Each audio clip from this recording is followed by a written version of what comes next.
29 सितंबर यानी कि दिन शुक्रवार 29 सितंबर से लेकर 14 अक्टूबर तक रहेगा हमारा ये पितृपक्ष। इस पितृपक्ष में ऐसा क्या विशेष करें जिससे हमारे पितृ प्रसन्न हो जाएं, ऐसी कौन सी गलतियां हैं जो हमें भूल से भी नहीं करनी चाहिए। साथ ही साथ में जिन लोगों की कुंडली में पितृ दोष बना हुआ है, किसी भी तरह का श्राप दोष बना हुआ है, वो विशेष कर इस समय ऐसा क्या करें जिससे ये पितृ दोष, इस कार्मिक बंधन के ऋण से, श्राप दोष से उन्हें मुक्ति मिल जाए। तो पितृ दोष क्या होता है, पितृ दोष के लक्षण क्या है, कैसे पहचाने कि आपकी कुंडली में पितृ दोष है, पितृ दोष का सरल समाधान क्या है, इस वीडियो के माध्यम से आपके साथ शेयर करने जा रही हूं। तो अंत तक जुड़े रहिएगा।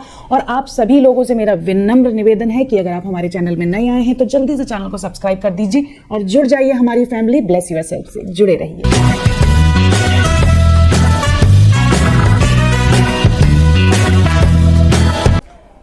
Welcome back. आज हम बात करेंगे पितृ दोष को कैसे पहचाने, और ये विषय आपके लिए इतना महत्वपूर्ण है कि आप जानकर हैरान हो जाएंगे।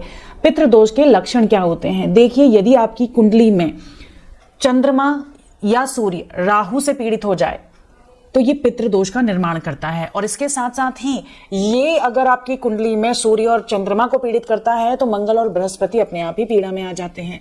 यदि लग्न में या पंचम भाव में सूर्य, मंगल और शनि की युति बन रही है और किसी भी तरह से सूर्य या चंद्रमा राहु के नक्षत्र में आ जाते हैं तो ये पितृ दोष का निर्माण करते हैं। इसके अलावा कुंडली के अष्टम भाव में गुरु और राहु एक साथ आकर बैठ जाए तो भी पितृ दोष का निर्माण होता है।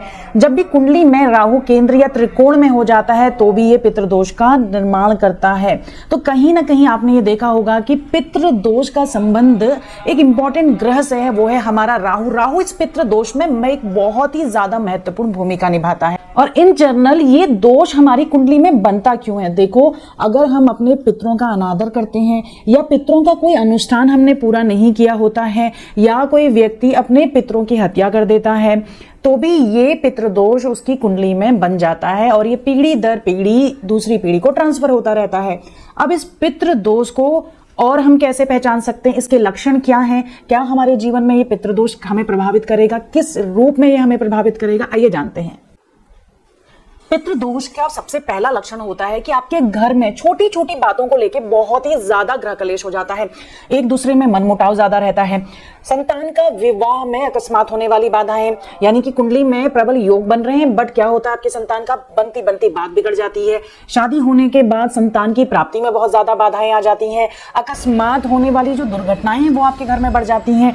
फाइनेंस, आपका पैसा, आपका वेल्थ स्टेबल नहीं रहता है, फालतू के कामों में खर्च होता रहता है। एक तरह से पैसा आ रहा है और दूसरी तरह से आपका पैसा जा रहा है।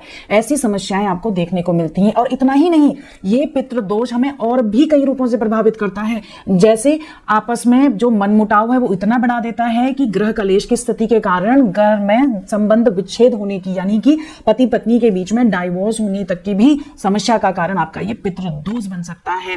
घर में कोई भी शुभ मांगलिक कार्य बिना व्यवधान के नहीं होता है और ये सारे ही शुभ मांगलिक कार्य आपके घर में बहुत ही ज्यादा डिले से होते हैं। इतना ही नहीं, ये पितृदोष आपको एक घर में एक ऐसी नेगेटिव एनर्जी क्रिएट कर देता है ना कि आपको घर में आने का मन ही नहीं करेगा, एक दूसरे से बात करने का मन नहीं करेगा। घर में आते ही आपका मन बहुत ही ज्यादा उदास और परेशान रहने लगेगा। चाहे आपका बिजनेस हो, आपका फाइनेंस हो, आपका करियर हो, आपकी हेल्थ हो और यहां तक कि आपके रिलेशनशिप में भी इस पितृदोष का असर आपको देखने को मिलेगा। अब इस पितृदोष से बचने के बहुत ही सरल से उपाय हैं। आप टेंशन बिल्कुल भी मत लीजिए। अगर आप इन उपायों को करते हैं तो आपकी कुंडली से 100% ये पितृदोष बाहर हो जाएगा। बट आपको इन नियमों को पूरी श्रद्धा, प्योर इंटेंशन के साथ में करना है। और ये पितृपक्ष का समय एक ऐसा अद्भुत संयोग है कि इस समय आप अगर कोई भी पितृदोष से रिलेटेड कार्य करते हैं ना, उसका आपको 100 गुना ज्यादा असर देखने को मिलेगा। तो इस पितृपक्ष का, यानी कि 29 सितंबर से लेके ये 14 अक्टूबर तक का जो पितृदोष का समय है, पितृदोष निवारण का जो ये समय है, पितृपक्ष का ये समय है, उसका लाभ आप जरूर उठाइएगा। पितृदोष के लक्षण वेरी कर सकते हैं एक पर्सन से दूसरे पर्सन के ऊपर, यानी कि किसी को फाइनेंस का लॉस हो रहा होगा, किसी के संतान का विवाह डिले हो रहा होगा, अलग अलग तरह से ये पितृदोष आपको परेशान कर सकता है। तो पितृदोष से मुक्ति के बहुत ही ज्यादा सरल और बहुत ही ज्यादा अचूक उपाय मैं आपके साथ शेयर करने जा रही हूं। आज मैं आपके साथ शेयर करूंगी ऐसे 12 सरल उपाय जिनको करने के बाद आपके घर में पितृ की कृपा होगी, क्योंकि कहा जाता है कि पितरों का स्थान देवताओं से भी ऊपर है और जिस घर में पितरों का आशीर्वाद बना रहता है उनके घर में हमेशा खुशहाली और बरकत रहती है। किसी भी काम में व्यवधान नहीं आता और पितृ उसकी हमेशा रक्षा करते हैं। तो पितरों का वही आशीर्वाद पाने के लिए भी आप इन उपायों को कर सकते हैं। ये मत देखिए कि मेरी कुंडली में पितृ दोष है या नहीं, बट फिर भी अगर आप ये उपाय करते हैं तो आपकी कुंडली का तो पितृदोष जाएगा ही जाएगा, साथ साथ में आपको पितरों की ब्लेसिंग्स मिलना भी शुरू हो जाएगा। तो जिनकी कुंडली में पितृदोष नहीं भी है ना, वो लोग भी ये उपाय कर सकते हैं। तो ऐसे 12 विशेष सरल अचूक उपाय जो मैंने लोगों को दिए हुए हैं और वो 100% काम कर रहे हैं, उन उपायों को आपके साथ शेयर करने जा रही हूँ। देखिए, सबसे पहले आपने क्या करना है, 29 सितंबर से लेकर 14 अक्टूबर तक विशेष रूप से आपने सात्विक जीवन का पालन करना है, ब्रह्मचर्य का पालन करना है। मांस, मदिरा, लहसुन, प्याज ऐसी चीजों को अपने घर में नहीं लेके आना है और इन चीजों का सेवन आपने नहीं करना है। दूसरा, आपने श्रीमद् भगवत के गजेंद्र मोक्ष अध्याय का पाठ करना है। ये इतना चमत्कारी स्त्रोत है ना, इसके पाठ करने मात्र से ही आपके पितरों को मुक्ति मिलेगी और पितर आपके प्रसन्न हो जाएंगे। तीसरा विशेषकर उपाय, आपके पितरों का जब भी श्राद्ध आए तो आप अपने पितरों का श्राद्ध पूरी श्रद्धा, पूरी भक्ति के साथ कीजिएगा और इस बार पितरों से विशेष रूप से माफी मांगिएगा और एक माला आपने पितरों के श्राद्ध के बाद इस मंत्र का जाप करना है 108 बार, यानी कि एक माला आपने जाप करना है इसका। चौथा विशेषकर उपाय, घर के दक्षिण दीवार पे अपने पितरों की फोटो लगा के उस पे फूल माला अर्पित करनी है और उन फोटो को अच्छे से साफ करना है आपने। अगर वो फोटो आपने फ्रेम पे नहीं लगाई है तो कृपया करके उनकी फोटो को फ्रेम पे लगा दीजिए और उनकी फोटो में फिर से उनका हार बदल दीजिए। उनको अच्छे से आप वहां पे रखिए, अच्छे से उन्हें स्थान दीजिए और उनको अपने जीवन में इस सारे पितृदोष से निवारण के लिए प्रार्थना कीजिए कि आप की मुक्ति हो जाए, आप हमें किसी भी तरह से परेशान ना करें और मैं आपका ग्रेटिट्यूड देता हूं इस जीवन के लिए। आप एटीट्यूड और ग्रेटिट्यूड की फीलिंग जरूर लेके आए और अपने पितरों से सच्चे मन से माफी मांगिए कि जाने अनजाने आपसे या आपके पूर्वजों से जो भी गलतियां हुई हैं उन्हें माफ करें और आपको इस पितृ दोष के ऋण से मुक्ति दें। सच्चे मन से मांगी हुई अगर आपकी जो माफी है ना, वो भी बहुत ज्यादा असर करेगी। पितृपक्ष में पंचबली भोग लगाना भी बहुत ज्यादा अनिवार्य हो जाता है।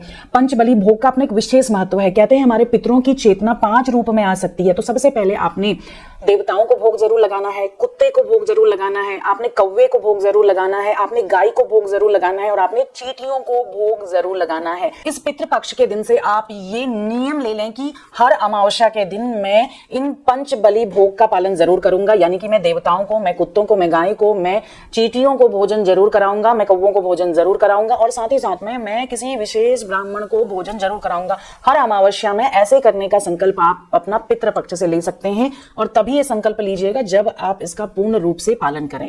अगले उपाय की तरफ बढ़ते हैं और ये विशेष उपाय है, जैसे मैंने कहा था कि राहु जो है इसमें मुख्य भूमिका निभाता है। राहु आपके पितरों को दिखाता है, तो राहु जो है वो आपका एक अपाहिज व्यक्ति को भी दिखाता है। तो राहु के लिए आपने क्या करना है, उसको शांत करने के लिए, जिससे आपकी कुंडली में पितृदोष समाप्त हो जाए, किसी अपाहिज व्यक्ति को भोजन देना है, किसी दीनहीन व्यक्ति को आपने भोजन जरूर करवाना है और हर पितृपक्ष के दिन पे आप ये करवा सकते हैं। अगर हो सके आपकी सामर्थ्य के अनुसार हर दिन दे सकते हैं, नहीं तो शनिवार और मंगलवार के दिन इस तरह के व्यक्तियों को भोजन जरूर दें। आप जल में काले तिल मिला के दक्षिण दिशा में अर्घ दे सकते हैं। साथ ही साथ में आप पीपल के पेड़ में, कहते हैं देवताओं का और हमारे पितरों का वास होता है, तो आप पीपल के पेड़ में उस दिन जल जरूर दें। देखिए, जो ये पितृदोष होता है वो सूर्य और चंद्रमा को प्रभावित करता है, इसीलिए भगवान शिव के शिवलिंग की पूजा जरूर कीजिए। भगवान सूर्य का सूर्य गायत्री मंत्र जो आपकी स्क्रीन पे है उसका पाठ करना भी बहुत ज्यादा जरूरी हो जाता है। हर नाग पंचमी के दिन पे आपने नाग स्तोत्र का पाठ करना है। ये जो 12 उपाय मैंने आपके साथ शेयर करे हुए हैं ये आपकी स्क्रीन पे हैं। इन 12 उपाय का आप स्क्रीनशॉट ले लीजिए और इन 12 उपाय में से कोई भी उपाय जो है आप पितृपक्ष में करेंगे तो आपके पितरों का आशीर्वाद आपको मिलना शुरू हो जाएगा। और विशेषकर जिन लोगों को पितृदोष है, पितृदोष से पीड़ित हैं, उन्हें ये सारे उपाय करने चाहिए। बिना खर्चे के, कम खर्चे के ये सरल उपाय करके आप अपने जीवन से पितृदोष को हमेशा के लिए हटा सकते हैं। अगर ये वीडियो आपको अच्छी लगी तो बहुत सारे लोगों तक फॉरवर्ड जरूर कीजिएगा ताकि वो भी इस पितृदोष को समझ सकें, उनके लक्षणों को समझ सकें और उसके उपायों को करके अपने जीवन में उजाला ला सके और इस पितृपक्ष, इस महाचमत्कारी समय का लाभ जरूर उठाएं। जय श्री राम। मिलती हूँ नेक्स्ट वीडियो में, तब तक के लिए स्टे ब्लेस्ड।